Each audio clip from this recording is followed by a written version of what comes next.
hey, let's make a monochromatic winter card. I was telling my friend last night about my problem with not being able to think of words when I'm also being creative. She said I should do a voiceover later, which is probably true.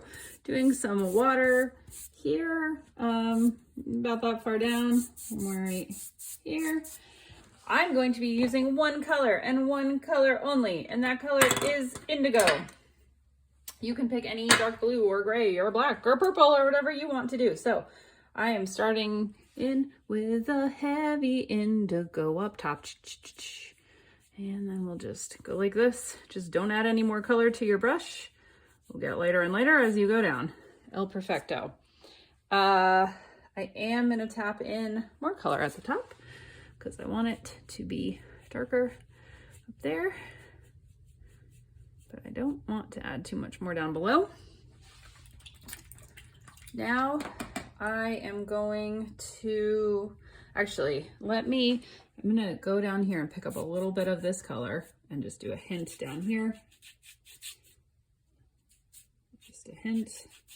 So we have kind of making a snow scene. 50-cent piece. Wrap that and get it nice and round and place it, press it, lift it. Ta-da! Moon. Then we just have to let this whole thing dry. Okay, now that this is dry, we are going to continue with our indigo.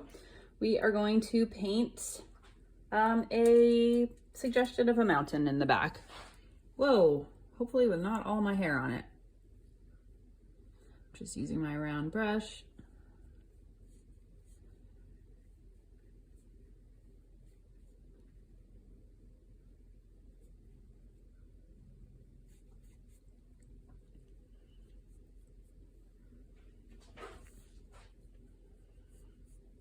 To make some mountain shapes.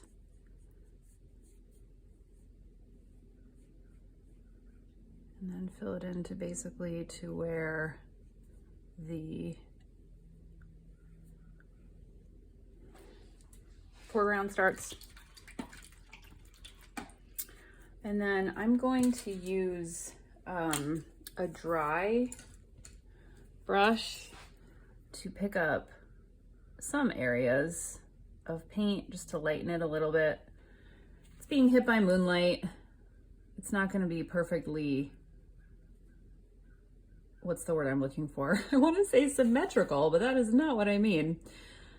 It's not going to be like perfectly flat, you know? So I'm holding my round brush down like this just to remove some areas. I'm tapping my brush off with a paper towel every so often.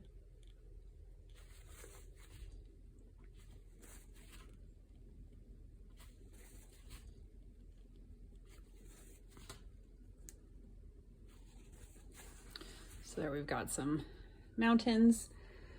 And then I'm gonna do, with my flat brush here, a little bit more in the front. It's just some dry, like, evidence of maybe bushes or a tree line down here. That is not working. I'm just gonna leave that as it is and come back and do that later.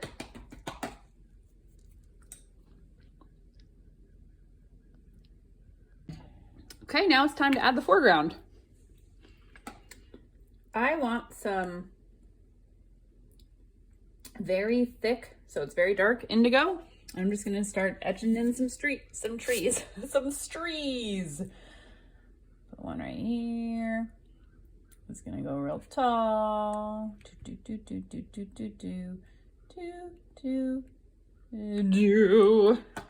And I think I'm gonna switch over to my size 6 brush. Still want this to be quite dark. I'm just gonna go back and forth like so.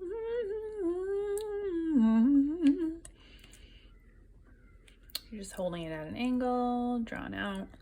leaving plenty of white space if you need to come back. What did I do here? I think it was still wet. That's fine. Doesn't matter if it touches the branches because whatever. We are just doing a fast and loose situation. Fast and loose sideways strokes situation. Getting a bit wider as we go, but not super wide. Just going back and grabbing more paint as necessary. Obviously, we're going to paint right over these mountains that we just took the time to create, but they needed to be there. So they are.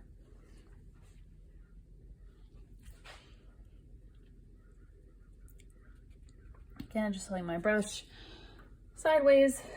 I want my paint to be pretty thick, but a little bit wet, so it's not getting weird brush marks in it. This can go off the page a bit if it needs to.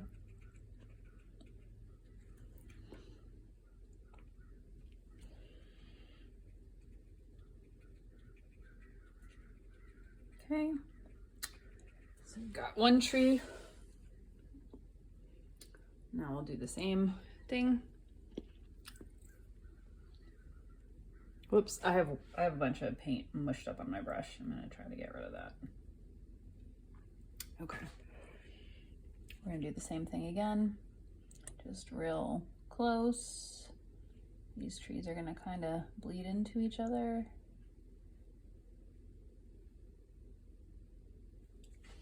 Make that one a little shorter.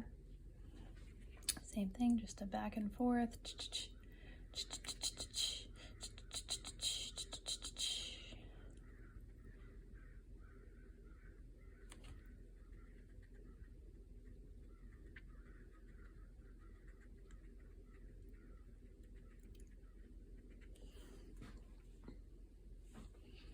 I really am getting a lot of paint down there. Something must still be wet.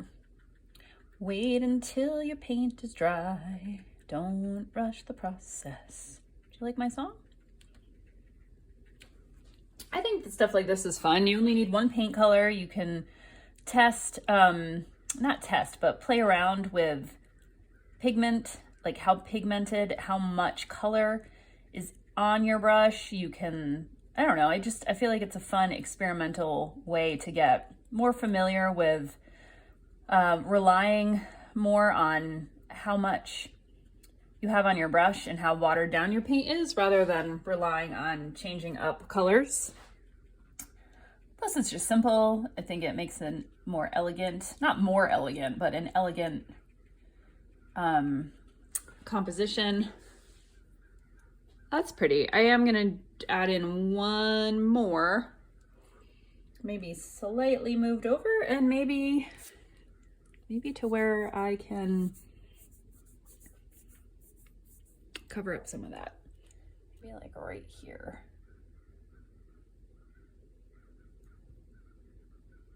And how tall should it be? Probably in the middle. A little taller than one, not as tall as the other. A little off kilter. You like that? About it? Oh no. I think this is the area that was not quite dry because these seem like they're bleeding out a little bit. So, you know, definitely make sure that yours is dry when you do this.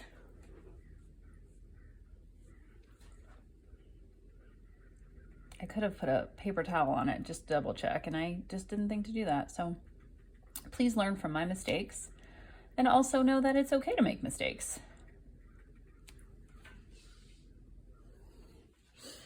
I have to say, I have gotten much, sorry, that sounded like I was, who knows what was just happening in my mouth.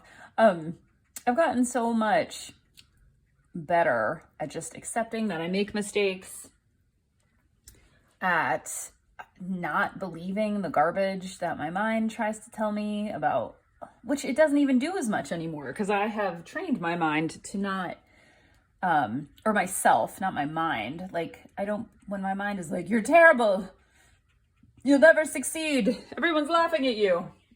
I just don't believe it anymore, so it says it a lot less often because it doesn't have an audience to listen to its garbage. What is this? What is this? Okay, we will fix that. Can't really fix that. I am gonna use just a damp brush just to kind of soften, soften this and make kind of like a shadow in the moonlight of these trees.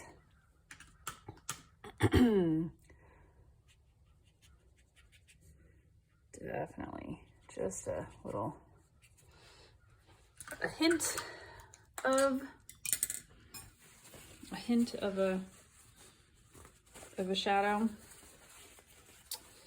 And then I'm gonna spritz my paper and try to clean that up a bit.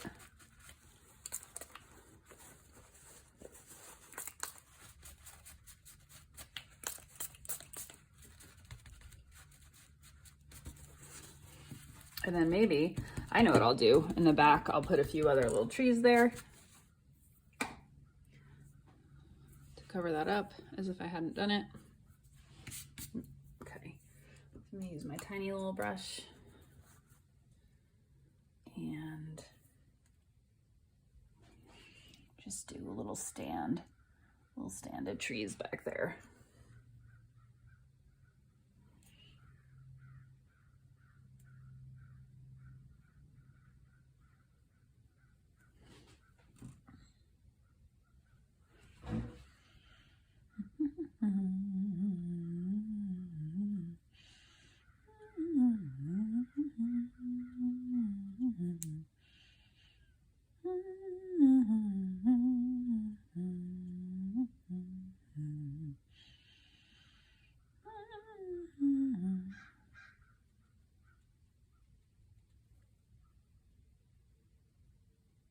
That one's taller.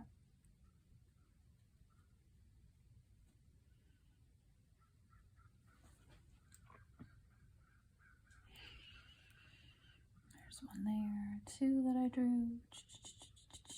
It goes like so. You just don't know. Maybe there's one right there. So I'm gonna do a few little random there. And then I will do the same thing where I will wet my brush and then make a hint of a shadow. And then if you want to, if you have either some sort of bleed proof white or if you have a white gel pen, I wonder if this one actually has any ink in it. Nope, hang on, let me find one. Oh my gosh, why did I put these back in here? I knew some of them really did not have ink and I put them back in here because that's the kind of thing I do.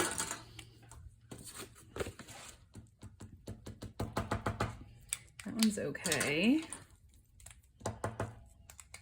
Those look not great. That one seems okay. That one seems fine. If you wanted to, you could take a pen like so and do a cluster of stars in the sky. But you don't have to. Just an idea.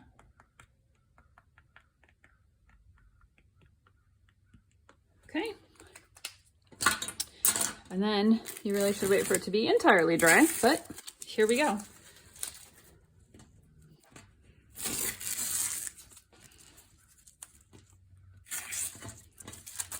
We have a very nice, simple little Christmas kind of greeting card or winter holiday greeting card. Enjoy.